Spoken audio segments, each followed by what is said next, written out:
नमस्कार दोस्तों। तो इंतजार की घड़ियां खत्म हुई। फ्राइडे 30 जनवरी का सेशन क्लोज हो चुका है और अब सबकी निगाहें, सबकी धड़कनें टिकी हैं मंडे 2 फरवरी पर। क्यों? क्योंकि बीच में आ रहा है the mother of all events, union budget 2026। आज की तारीख में हर एक ट्रेडर, हर एक इन्वेस्टर, सबके दिमाग में बस एक ही सवाल घूम रहा है कि ये बजट मार्केट में कोई बड़ा तूफान लाने वाला है या फिर यहाँ से एक नई जबरदस्त तेजी की शुरुआत होने वाली है। ये पूरा विश्लेषण आपको इसी सवाल के जवाब के लिए तैयार कर देगा।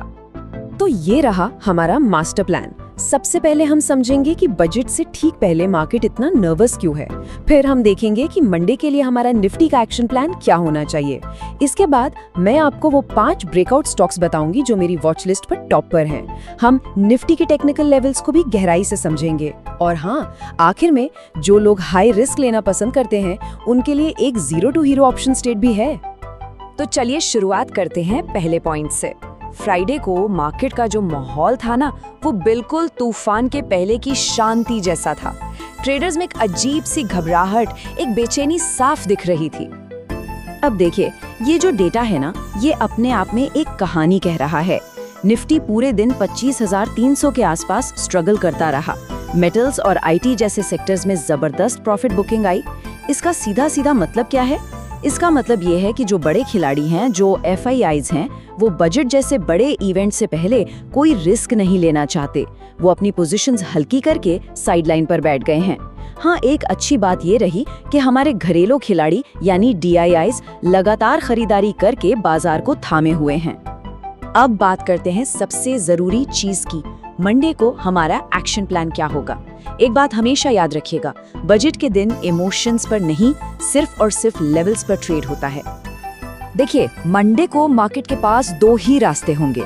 अगर बजट में सरकार की तरफ से कैपेक्स यानी कैपिटल एक्सपेंडिचर या इंफ्रास्ट्रक्चर को लेके कोई भी बड़ी पॉजिटिव अनाउंसमेंट आती है तो हम सीधा 25,600 के ऊपर एक जबरदस्त गैप अप ओपनिंग देख सकते हैं। लेकिन अगर कैपिटल गेन्स टैक्स पर कोई भी नेगेटिव खबर आ गई तो मार्केट में पैनिक सेलिंग का माहौल बन सकता है और हम 24,800 के लेवल्स भी टेस्ट कर सकते हैं। इस नंबर को अपने दिमाग में, अपने चार्ट पर हर जगह मार्क कर लीजिए। 25,600 ये वो लक्ष्मण रेखा है। अगर मार्केट इसके ऊपर टिक गया तो समझ लीजिए एक ऐसी शॉर्ट कवरिंग रैली आएगी जो निफ्टी को एक नए आसमान पर ले जाएगी। ये है बुलिश कंफर्मेशन का लेवल। और ये है हमारी आखिरी डिफेंस लाइन 25,000। ये सिर्फ एक नंबर नहीं है, ये एक बहुत बड़ा साइकोलॉजिकल सपोर्ट लेवल है। अगर ये लेवल टूटता है तो मार्केट में डर का माहौल बढ़ सकता है और एक बड़ी बिकवाली का दरवाजा खुल सकता है। इसी तरह बैंक निफ्टी पर भी नजर रखनी है। 60,500 इसके लिए एक बहुत बड़ी दीवार है। अगर बैंक निफ्टी इसे पार करने में कामयाब हो गया तो जिन लोगों ने भी मंदी की पोजीशन बनाई है वो सब अपनी पोजीशंस काटने भागेंगे और हम एक तूफानी शॉर्ट कवरिंग रैली में सीधा 61,200 की तरफ बढ़ सकते हैं। तो चलिए, निफ्टी के लेवल्स तो हमें पता चल गए, लेकिन सवाल ये है कि असली एक्शन कहाँ होगा। वो कौन से स्टॉक्स हैं जो इस बजट में बड़ा मूव दे सकते हैं? आइए अब देखते हैं वो 5 दमदार स्टॉक्स जो मंडे को आपकी वॉच लिस्ट में सबसे ऊपर होने चाहिए।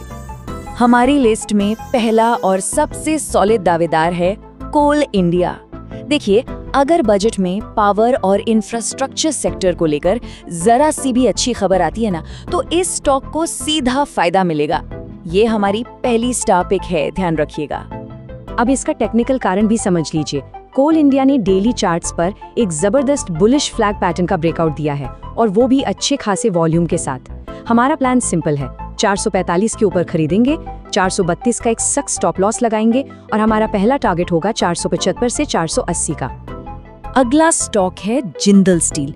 एक चीज गौर कीजिए, फ्राइडे को पूरा मेटल सेक्टर कमजोर था, लेकिन ये स्टॉक एक मल्टी ईयर कंसोलिडेशन को तोड़कर अपने ऑल टाइम हाई पर खड़ा है। जब कोई स्टॉक अपने सेक्टर के खिलाफ जाकर मजबूती दिखाता है ना, तो समझ लीजिए उसमें कुछ एक्स्ट्रा ऑर्डिनरी बात है। इसे 1120 के आसपास हर गिरावट में खरीदना है, 1178 का स्टॉप लॉस और 1200 प्लस का टारगेट लेकर। अच्छा, अगर मान लीजिए बजट उम्मीद के मुताबिक नहीं आता और मार्केट गिरता है तो हमारे पास एक डिफेंसिव प्ले भी होना चाहिए। HCL टेक ने अपने जरूरी EMA यानी एक्सपोनेंशियल मूविंग एवरेज से सपोर्ट लेकर ऊपर मुड़ने का सिग्नल दिया है। इसे हम ट्रेंड रिवर्सल कहते हैं। इसे 1710 के ऊपर बाय करेंगे, 1620 का स्टॉप लॉस रहेगा और टारगेट 1850 का होगा। और हाँ, PSU बैंक्स के बिना तो बजट की कहानी अधूरी है। SBI चार्ट्स पर एक असेंडिंग ट्रायंगल पैटर्न बना रहा है, जो कि एक बड़े ब्रेकआउट की तैयारी का साफ संकेत है। अगर बजट मार्केट के लिए पॉजिटिव रहा तो ये स्टॉक यहाँ से रॉकेट बन सकता है। 1085 के ऊपर खरीदना है, 1040 का स्टॉप लॉस और 1150 का टारगेट। और अब हमारी दूसरी स्टार पिक, जिसे मार्केट कैपेक्स किंग के नाम से जानता है, लार्सन एंड ट्यूब्रो यानी LNT। ये वो स्टॉक है जिसे बजट का सबसे डायरेक्ट और सबसे बड़ा फायदा मिल सकता है। इसका लॉजिक बहुत ही सिंपल है। बजट का मतलब कैपेक्स और कैपेक्स का मतलब LNT। अगर सरकार ने इंफ्रास्ट्रक्चर पर खर्च बढ़ाने का ऐलान किया तो ये पहला स्टॉक होगा जो भागेगा। इसे 3800 के साइकोलॉजिकल लेवल के ऊपर खरीदना है, 3700 का स्टॉप लॉस और सीधा 4000 रुपए का टारगेट रखना है। चलिए अब थोड़ा और गहराई में चलते हैं और निफ्टी के टेक्निकल लेवल्स को एकदम साफ साफ समझ लेते हैं, ताकि कोई भी कंफ्यूजन ना रहे। सबसे पहले बात करते हैं सपोर्ट की। निफ्टी का सबसे बड़ा, सबसे मजबूत सपोर्ट है 25,000 के लेवल पर। ये इतना जरूरी इसलिए है क्योंकि यहीं पर 200 दिन का मूविंग एवरेज भी है, जो कि एक लॉन्ग टर्म ट्रेंड का इंडिकेटर होता है। अगर मार्केट इसके नीचे फिसला तो समझ लीजिए कि ये पूरी तरह से मंदड़ियों की पकड़ में यानी बेयर ग्रिप में आ जाएगा। अब देखते हैं ऊपर की रुकावट यानी रेजिस्टेंस। 25,601 एक मजबूत दीवार की तरह खड़ा है। क्यों? क्योंकि यहाँ पर बहुत भारी कॉल राइटिंग हुई है। आसान भाषा में बड़े ट्रेडर्स ने शर्त लगाई है कि बाजार इस लेवल को पार नहीं कर पाएगा। इसलिए जब तक निफ्टी इसके ऊपर क्लोजिंग नहीं देता, तब तक हर उछाल पर बेचने का प्रेशर आ सकता है। और अब आखिर में बात करते हैं ऑप्शंस ट्रेडर्स की। मंडे का दिन आपके लिए करो या मरो वाला हो सकता है। वॉलेटिलिटी आसमान पर होगी, प्रीमियम बहुत महंगे होंगे, लेकिन इसी में एक बड़ा जैकपॉट का मौका भी छिपा होता है। इस स्ट्रैटेजी के 4 स्टेप्स हैं, ध्यान से सुनिएगा। पहला, सुबह की उठापटक से बिल्कुल दूर रहें। बेस्ट ट्रेड मिलेगा 11:30 बजे के बाद, जब IV क्रश शुरू होता है। दूसरा, ट्रेंड के साथ चलिए। 25,450 के ऊपर टिके तो कॉल, 25,200 टूटे तो पुट। तीसरा, प्रीमियम बचाने के लिए इस हफ्ते की नहीं बल्कि अगले हफ्ते की एक्सपायरी में ट्रेड करें। और चौथा, और ये सबसे जरूरी है, ये एक बेहद हाई रिस्क ट्रेड है। इसमें सिर्फ उतना ही पैसा लगाइएगा जिसे खोने का आप दम रखते हैं। आखिर में ये 3 गोल्डन रूल्स हमेशा याद रखिएगा। बजट के दिन प्रॉफिट कमाना सेकेंडरी है। पहला काम है अपनी कैपिटल को प्रोटेक्ट करना। दूसरा, बिना स्टॉप लॉस के एक भी ट्रेड नहीं लेना है। और तीसरा, चाहे मार्केट कितना भी एक्साइटिंग क्यों न लगे, इमोशंस में आकर ओवर ट्रेडिंग की गलती कभी मत करना। तो दोस्तों, मंडे के लिए हमारा पूरा एक्शन प्लान तैयार है। अब जरूरत है इसे पूरे डिसिप्लिन के साथ एग्जीक्यूट करने की। स्मार्टली ट्रेड करें, सेफ रहें। जय हिंद।